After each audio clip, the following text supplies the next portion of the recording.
How much do you know about Hagar from the Bible? If you're anything like me, the answer to that question is not enough. Let's fix that right now. Hagar is a significant, though often overlooked figure in the Bible, particularly in the book of Genesis. She was an Egyptian servant of Sarah, the wife of Abraham. Her story is closely tied to the covenant promises God made to Abraham and offers a powerful look into divine compassion, human struggle, and God's attention to the marginalized. Hagar first enters the biblical narrative in Genesis 16. At that time, Sarah, then Sarai, was barren and growing old. In an effort to fulfill God's promise of a descendant to Abraham, Sarah gave Hagar to her husband as a concubine, a practice culturally accepted at the time. Hagar became pregnant, but this changed the dynamics of their relationship. Scripture says Hagar began to despise her mistress, leading to tension and mistreatment. Feeling humiliated and abused, Hagar fled into the desert.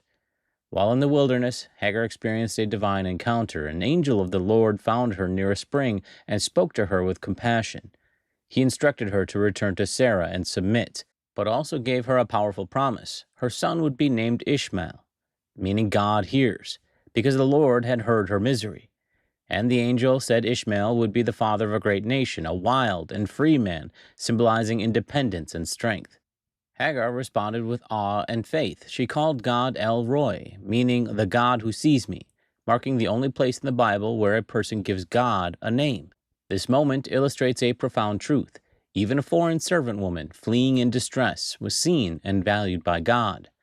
Hagar's story continues in Genesis 21 after Isaac, the promised son of Sarah and Abraham, was born.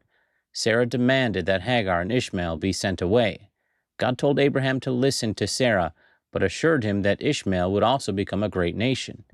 Cast out again, Hagar wandered in the desert with her son until the water ran out. In despair, she placed Ishmael under a bush and wept, unable to watch him die.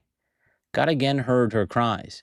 An angel appeared, reassured her, and opened her eyes to a nearby well. She and Ishmael survived, and the boy grew up in the wilderness, becoming an archer. God remained with him, fulfilling his promises. Hagar's life is marked by hardship, but also by divine encounters and promises. She is a symbol of God's care for the outcast and witness to his grace. Her story resonates with anyone who has felt unseen or forgotten, affirming that God hears, he sees, and he provides. And that's why I think it's important to ask the question,